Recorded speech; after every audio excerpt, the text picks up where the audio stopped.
Chao An, good morning. I always marvel at my Japanese and Chinese colleagues who come from conferences on a weekend, especially on a Sunday. In Singapore, we never have conferences on Sundays. So, Seshani, thank you for coming to listen to me today. And I hope that you will be listening because my topic is about, are we listening? And this is a topic that I'm very passionate about and very keen, not just to see it in the schools, in the classroom, but also in my life. I'm already 72 years old, and as I move on to the definite possibility of death, I have to listen to others and be listened to also in my own life. And so I'm a deep believer of this notion of listening and what it means to listen well. There are three things in my presentation that I want to share with you. First of all is, why do we need to listen? And what exactly is listening? Second is, how do we promote listening in our schools and in the classroom? I have been a teacher educator for 40 years, and I work with teachers in Singapore in many schools, and I do want to see that happening in my own country. And I would also like to talk about a project that I did in Singapore over 2 years, and in working with teachers to implement listening pedagogy. And in my research team, I want to look at what the impact is and the challenges of implementing listening pedagogy. The world today, do you think the world today is good for the future? What do you think? How many of you think that the future is very good and you're very positive about the future? Put up your hands if you are very positive about it. Well, I'm glad some of you, because we have to stay positive in spite of whatever is happening in the world. That's very important. We have to have that positive mindset, you know.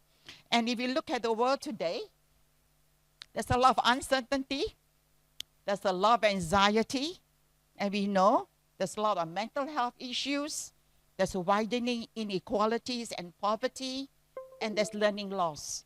And just a few weeks ago, we hear about the earthquake in Myanmar. Thousands died. Schools cannot be opened. And definitely the children there are indeed traumatized and suffering. And there's hatred, there's dispute, there's conflict. So the more serious the conflict, the more compelling is the need for dialogue. And yesterday, we hear a lot from the other keynote speakers about what it means to have dialogue and building communities. And so I have been very inspired by the work of a Japanese professor, Professor Manabu Sato.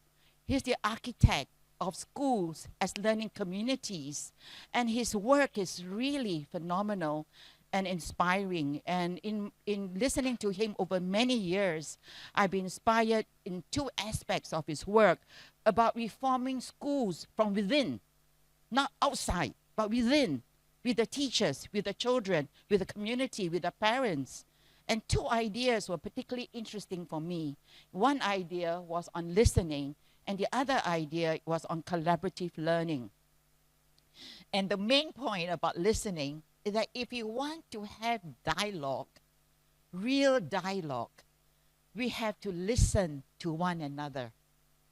And very often in dialogue, and you see it even among governments, they talk all the time, right?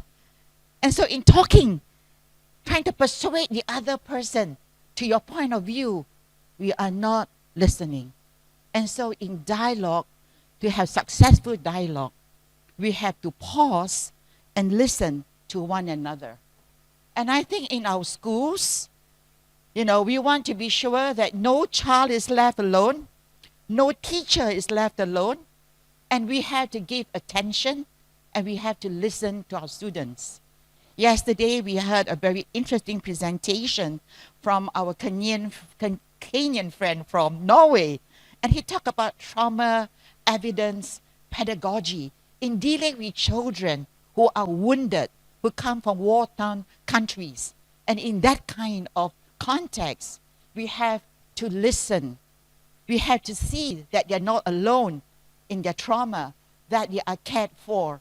And I think it's so important for us as educators to bring these ideas to our schools and to our teachers and our children. I have been visiting many Japanese classrooms. I don't know Japanese, but they always get translated for me through that little gadget. And I love this picture that I see in Japanese classrooms.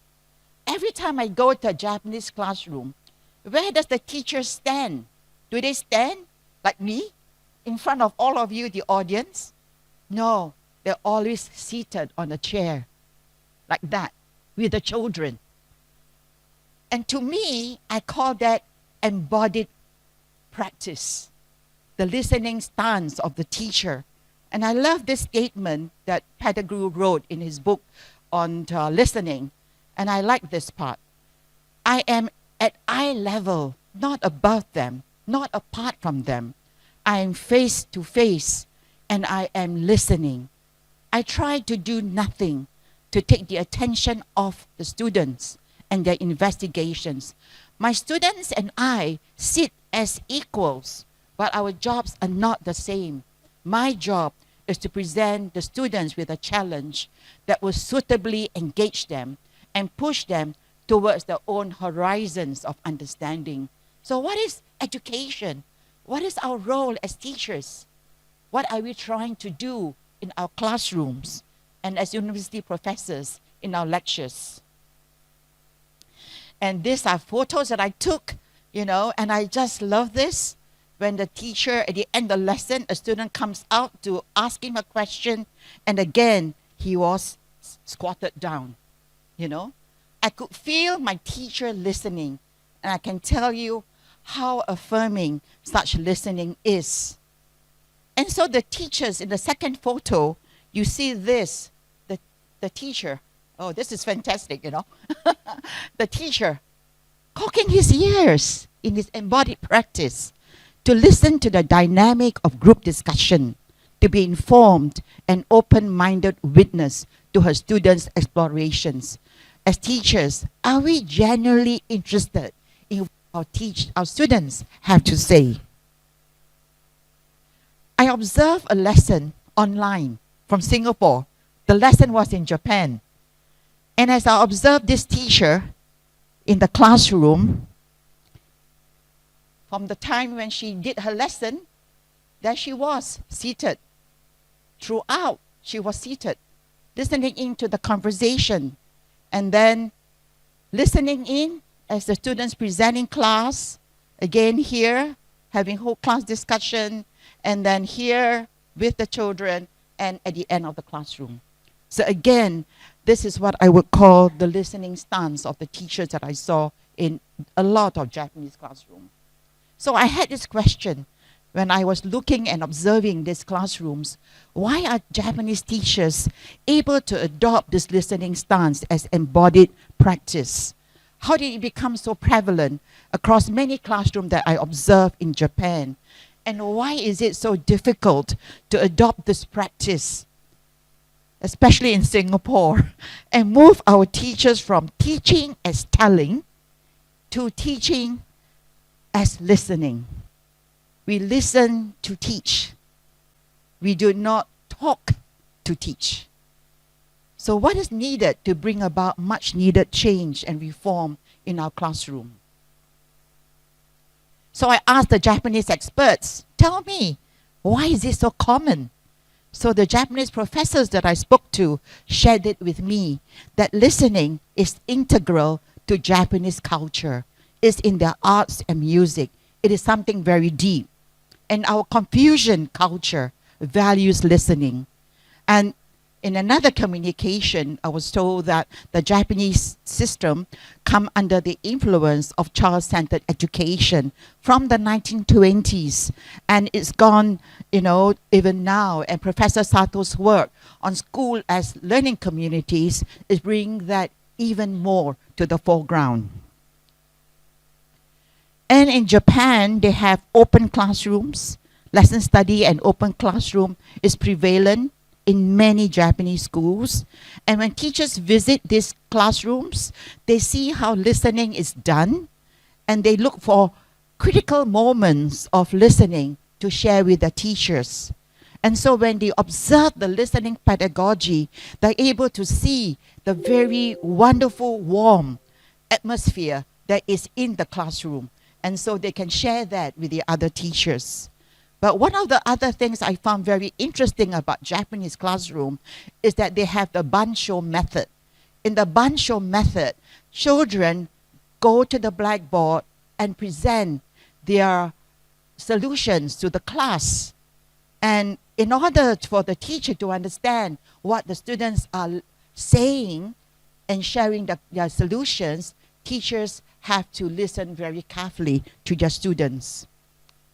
And so this is another one, which I thought when I observed, it was really very interesting. The children were on the board, writing their solutions on the board. But what I like is when there was this first time I've heard students asking the class, "Can I speak now?" And then the whole class said, "Yes, you can speak now." I thought that was wonderful. That moment was very special for me. And then they shared the solution.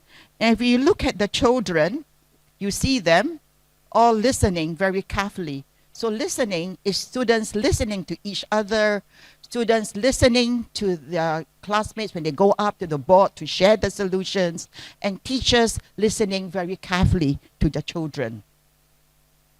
So what exactly is listening, and what exactly is listening pedagogy? So this is the work of Catherine Schultz. I think yesterday we had another speaker that talked about listening to silence, and she quoted Catherine Schultz also. I also like her framework, her conceptual framework for listening, and we use that framework with our teachers when we do our training. So listening is active. Are you here with me now? Are you listening? Okay. It is relationally, and you're trying to make sense of what I'm saying. You're interpreting it. But listening is more than hearing. It's about the written word there, the spoken words, but words that are whispered.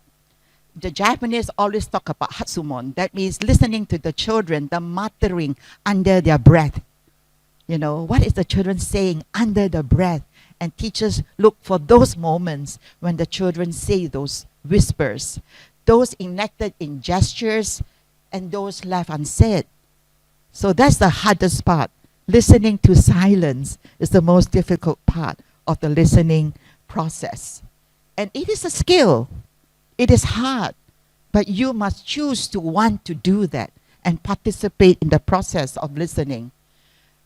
This Chinese character, of course, is a traditional character, not Hanyu Pinyin Ting, right? So this character is wonderful because it has all the elements of what exactly it means to listen. And when you listen, you have to give undivided attention. You have to focus on the person who is speaking. But you don't just use your ears to hear. You use your eyes to see. And you have to make inference and interpretation. And you have to think. But most importantly, you have to have the heart to feel what the speaker is trying to say. And I think this from two Chinese scholars is really very interesting. That the process of listening starts with the very pit of heart and needs all the efforts and attention of our heart. Listening means an act with our whole body and mind. Listening requires an attitude of open-mindedness and sensitivity to differences, and a readiness to tolerate, understand, respect, accept, and appreciate differences. Listening needs sympathy and empathy for others.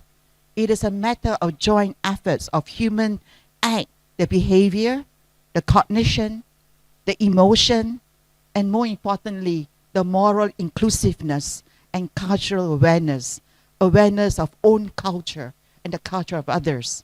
And in many countries, with emigration, with people having to leave their war-torn countries and places of conflict, that immersed in other cultures, and are we listening to them across the barriers of culture and sometimes identity and gender?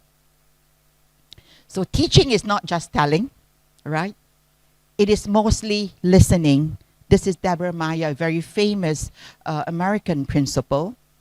And locating listening at the center of teaching really works against the notion, right? Usually in the pedagogy, in many schools all over the world, teacher talk and you listen. The didactic method, right? That direct instruction is very common. So we are now trying to turn it around. Teachers listen to teach, and students talk to learn. So how can we bring about productive talk among the students, exploratory talk, especially in the group discussion? So we actually have 2 years and 1 month. So we may listen twice as much as we speak. All right? So how can we bring about the conditions for students to listen and to listen to students? First of all, we have to reallocate time and reconfigure classroom dynamics so that the opportunities for talk and interaction. In Singapore, we have a very common classroom structure. I do. The teacher do it first. In a math lesson, the teacher goes to the board and explain how to solve the problem. So I do, all right? Now, you do on your own. So you do, or in group, they will do. And then we will talk about the solution. But Japan turns it around. And I've been trying to get this change also in my schools in Singapore as much as I can. It's been quite a struggle, I must say, that the children do it first. And sometimes the children solve the problem alone because they might be silent, thinking. And then they come as and the them to put the solutions on the board, and they explain how they arrive at the solution. This whole class discussion, orchestrating this whole class discussion, really phenomenal in how the teacher listen and then bring about a discussion, making sure the students and the different solutions to a problem. And then after that, the students do own individual practice on your own as in the class. So this is important. But I think there are 3 principles that we talked about that's very important. The first is that when you want children to work in groups and to listen to one another, there ought to be a climate of trust and peer support. So only when you have this sense of security, this peer support in the small group, only then are the children willing to speak. So when we teach a class, we see how some children would never contribute an answer or response because they're very shy. But in the groups, we find them discussing and sharing their ideas. It is definitely a skill that needs to be taught in our schools. And so when I visit Japanese schools, I see posters on listening, and you can see these posters all over in the school. And you also see in Singapore, we also use the posters, but our Singapore teachers added something else. They use student observers. So student observers at the end of the lesson will give feedback on how well the group is listening to one another. The third point is that we need to create a task that's appropriate for student collaboration, dialogue, and listening.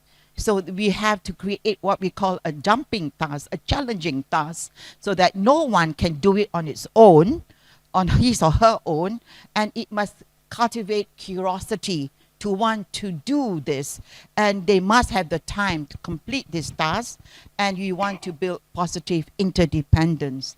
And so this is an example of a group task where the children were listening to one another and solving this math problem, where they have to find this angle, all right? And they need to know the properties of a pentagon, isosceles triangle, equilateral triangle in order to solve the problem.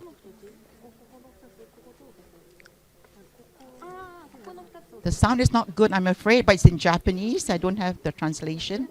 But you can see the children discussing with one another the problem.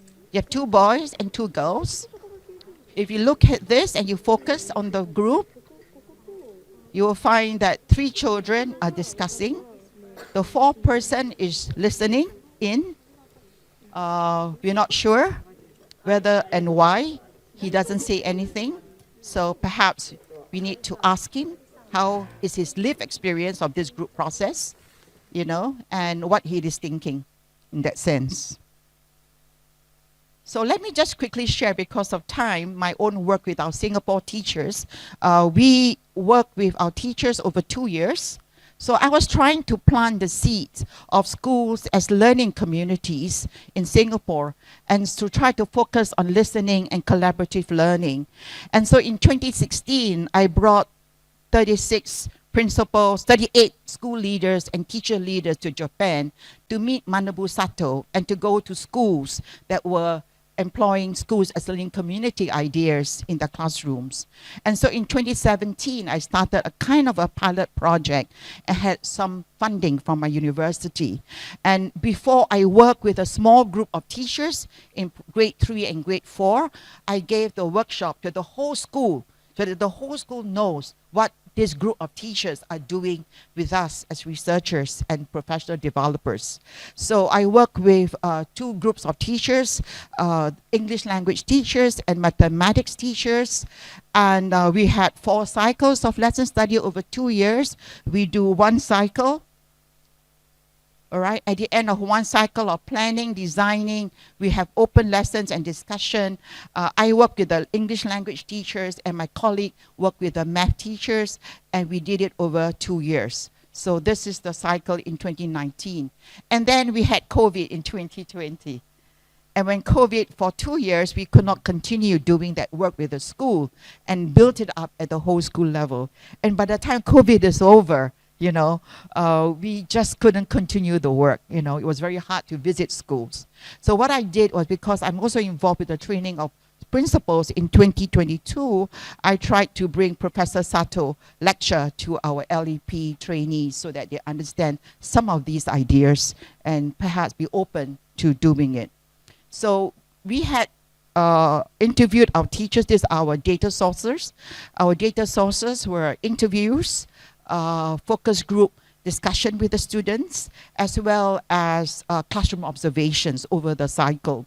And so when we interviewed our teachers at the beginning of the program, at the end of 2-year program with them, this is some of the data that came out at the end of the 2-year program. So we asked them, how do you listen? What do you listen to, and in what way should you listen? So we found that our teachers, our research teachers in the 2 classes, the 2 levels, and math and English, they really understood what is listening. Because we had done the training, we had given them that feedback when we observed the lessons. But the question is that knowing is one thing, the intended curriculum, the intentions, but the enactment is another. So in some of our classroom observations, the enactment were done very well by some of our teachers, but not with some of the other teachers. So you find that they do understand about listening. They try their best to look not just at talk, the verbal talk, but also the underlying message, body, behavior, and they look at students' work very carefully. And they look at the disposition of themselves. They try to also be more understanding, empathetic, and non-judgmental. So we asked them, why are you listening? Why is it so important? And we were able to group their responses in 3 different ways. They're doing it for instructional purposes. So they want students to listen to them. They want to listen to the students so that there is a smooth flow of the instruction and teaching in the classroom. They want to respond appropriately to the students. They want to be able to assess students' learning in both formative and summative ways. And they want that to have to give feedback to a redesign of their teaching tasks. They also wanted it to be relational. They want to know their students. They want to know the problems the kids are Okay, I have 5 minutes left. So what the kids are doing, and they want to listen to students in distress. They want to understand why students behave the way they do, and they really want to have students develop, to have positive experiences.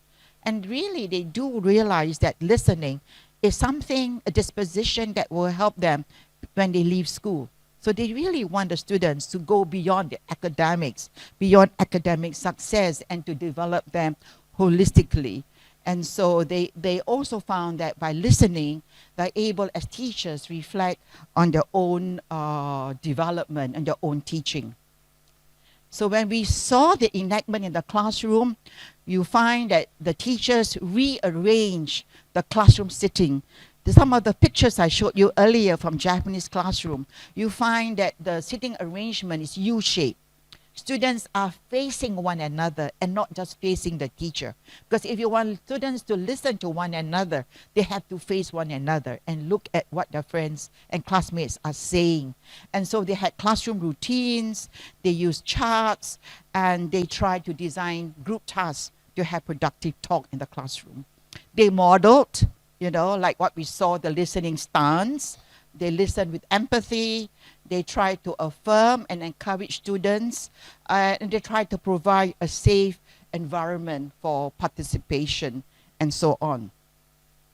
And they keep saying that what we are doing, why you need to listen to one another, it is important for your development and as a student. So we asked them about the impact on the students, what they feel after 2 years, what do they see happening with their students, because they will be teaching the same class for 2 years. So they're with the students over 2 years. And they found the students are more responsive. They don't really speak much, but they talk a lot more. Okay, they want to speak up because the teachers actually bother to listen to them. And they're able to relate better and more helpful and able to see multiple perspectives. So they find the students have more motivated, because my teacher's gonna listen to what my responses are, and so we will have more engaging lessons, and there's more participation. They found that students share more with the teachers, and there was more rapport with the students. In terms of the impact on the teachers' practice, there was longer wait time. So the teacher said to us, before when I teach, I'm very impatient. I ask a question, I want immediate response, but now I wait for the students to think and then give them time to express. And I move physically to their children, and I'm more flexible in changing my lesson in the moment on the spot. We asked the students, what do you think? And the students themselves said, we listen more to our classmates. Because we listen more, we can work together to try to find the answer. And we tend to listen more to our teachers because she's listening to us, respecting us. So we respect her back. Because she gave us such respect, we have to, the same kindness back to her. And I feel happy I'm not alone. So the teacher felt that they have grown personally in the way they talk to students, the way they listen to students, the way they interact with students, and they feel that they have changed. And I said, some felt that over time they become more patient. So we see that growth. But there are challenges. Like all teachers, they need more time, right? Time is always a problem for teachers. There's so much to cover in the curriculum. The demands of the curriculum, the demands of the content. They have so much to teach, they said. But I said, teach less. By teaching less, the children will learn more. Because children can learn from the Google, from other sources. So you don't have to tell them everything. They will learn on their own. So teach less, but then they will learn more, you know. So it's tiring. It is tiring to listen to the students. The students are very different, the wide diversity of capacities and needs, and therefore it is difficult to try to meet their needs. And there's inconsistency of implementation. It is done only at primary 3 and primary 4 with English and math, but all the other classrooms do not do that. So I was trying to do whole school approach, but because of COVID, we were not able to do that. So the challenges for teachers, the challenge of listening well, the challenge of listening with empathy, compassion and reverence, the challenge of listening to a perspective that conflicts with your own, the challenge of listening to silence, and the challenge of undivided attention in booming, buzzing classrooms. So on this note, I want to end with this quote: truly listening attentively and with care is one of the simplest and most kind gifts we can give anyone. Thank you. 谢谢你。